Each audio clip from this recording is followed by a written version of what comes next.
Alright, everybody, welcome back. Since everyone else is doing, the Eurofighter and Rafale, the massive hype vehicles for this update, I thought I'd take a look at the Su-33 first. For many of y'all, this could be your first flanker, because you can actually get this thing just by simply being in a squadron. Alternatively, and anyone that has it right now that isn't a content creator has done this, you can pay a whopping 8,200 Golden Eagles to get it. So, what does $40 worth of Golden Eagles get you, and is it worth it?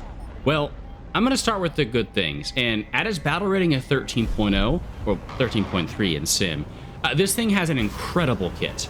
I honestly already thought that the normal 13.0 flanker had an amazing kit for its battle rating, and this just goes ahead and makes it even better, because now you get access to an extra 2 R27 pilots. So instead of 6 R27s, you can now carry 8 R27s. This gives you a maximum of 12 missiles, which for its battle rating is absurd. This gives you a lot of kill potential, and the R27ER is by far the strongest SAR in the game. It has exceptional range and agility, while also having a very notch and chaff resistant seeker. A big part of that notch and chaff resistance comes down to the fact that in addition to its good seeker, it has inertial navigation and data link as well. So if it happens to lose lock, but the main radar still has lock, the data link will tell it where to go, and even if not, the missile can still predict where it needs to go based on what the plane was doing when it last saw it. Now, while you can bring a full kit of 8 of those R27ERs, and I would not fault you in the slightest, on those outer 2 R27 pylons, you also gain access to the R27ET. This is the missile you see me using right now in the background, and it has the exact same motor as the R27ER, that incredible one, but now it has an IR seeker instead of a radar one. This is a pretty unconventional missile at top tier, and you're going to get a surprising amount of kills using this, because it's not really something that people expect anymore.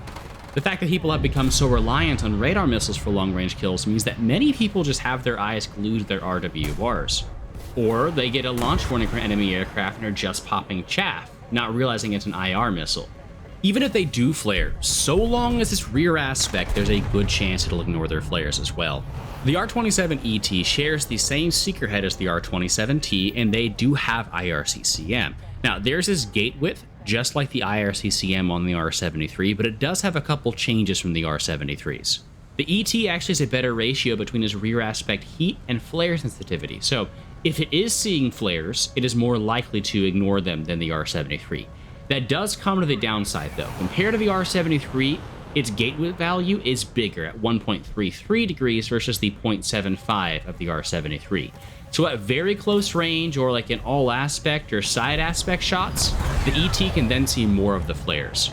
This is why I recommend if you do use them, use it at 5, 6, 7 kilometers rear aspect when someone's trying to run away from you. That'll give you the best chance of, well, first of all, being able to actually reach out and touch them, and second of all, it actually ignoring the flares if they do notice an ET and try to flare it. And of course, if you do get to close range, you get access to 4 of those R73s as well, which are some of the best dogfighting missiles in the game. In my first game, half of my kills were from the R73, if you noticed. These are very agile, and they have good close range flare resistance. They also have some pretty good range as well. These are going to get you most of your kills in dogfights, and we're going to get onto that here in a second, because there is one last major improvement, and that is the fact that you actually get a very good RWR compared to the normal flanker. The SPO-15 is what the normal flanker has, and if you've used it before, you know it's a lot more limited than most of the NATO RWRs in this BR. You don't get any kind of identification, right? The angles it gives you as to, where the thing that's shooting at you actually is much more limited as well, and overall, the only really good thing about it is that it gives you elevation if you're in the cockpit. The Su-33, on the other hand, gets access to the Pastel, the L150 RWR, which you see on the SE-27SM, the MiG-29 SMT, and this is a good RWR, and this change alone, if you ask me, makes it much better in ARB than the normal SE-27. The situational awareness improvement it gives you is massive, but of course the Su-33 does come with some downsides, which is why it's more of a side grade compared to the SE-27. One of the massive ones being the fact that you only get 48 countermeasures. That's half what the normal SE-27 of the same BR has, and considering the amount of missiles you have flying at you, it leaves you having to rely on multipathing, which, as you're about to see, can be very hit or miss. They are at least single pop, so compared to the MiG-29, you do get more countermeasure presses overall, but it is a massive issue. especially when at the same BR you have planes with 240 countermeasures or more. I mean, the Gripen has 700. The other downside compared to the SU-27 is going to be its flight performance. The SU-33 is much heavier than the SU-27. It has to be. It's a carrier-based version of the plane. Now, you do get stronger engines, but unfortunately, the increase in thrust to weight is not enough to make up for the increase in weight. Your overall flight performance in the SU-33 will be worse than the SU-27. There is one exception to that, though. So while yes, in normal battles, just flying around doing normal stuff at higher speeds, it is going to be worse, once you get it slow, the SU-33 does have better controllability than the normal SU-27 due to those canards at the front. So if you are in a very slow speed dogfight, then that could save you. Of course, that is a very rare thing, though I have heard that is more common in sim. So if you're a sim player, maybe, just maybe, that could be for you. The biggest problem with it, however, isn't even something related to it at its current BR. It's the BR itself. At 13.0, this is a strong aircraft, yes. An argument could be made that along with stuff like the Gripen and F-15A, this is one of the top dogs at the battle rating. But the issue is 13.0 as a battle rating sucks right now. You may have noticed that so far, all the gameplay has been at 13.7 or 14.0, and that is for a reason. Almost every single game I played today has been either an up tier 13.7 or a full up tier to 14.0. I was hoping this would change with the addition of 14.0, but as of right now, it hasn't. Now, that may differ once we get more people flying 14.0s, but as of time of recording, you were getting slammed by Fox 3 Slingers every single game. And even if you're not dying to them, they are still going to be on your team, and so they're going to be mopping up most of the kills before you're able to do anything. Because you can only kill one target at a time, and you have to play a lot more passively as well. It doesn't matter how good your radar missile is, if the stuff that you're fighting can just turn away and their missile will keep guiding by themselves.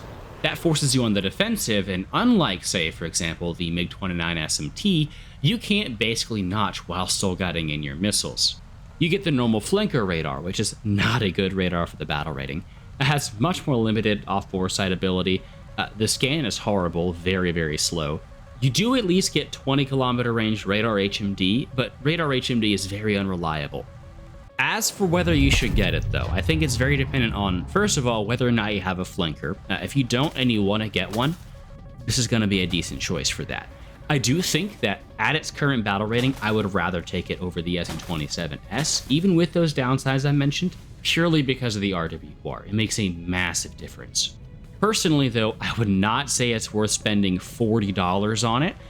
If you want to try and grind it for free, and just go ahead and see if the matchmaker gets better in the future, that would be what I would recommend instead. The plane has a lot going for it, it really does, especially with the flanker flight model buff that just came as well. But unfortunately, 13.0 as a matchmaker is just not fun right now. It's a shame too, because if you ask me, this is easily the best looking flanker.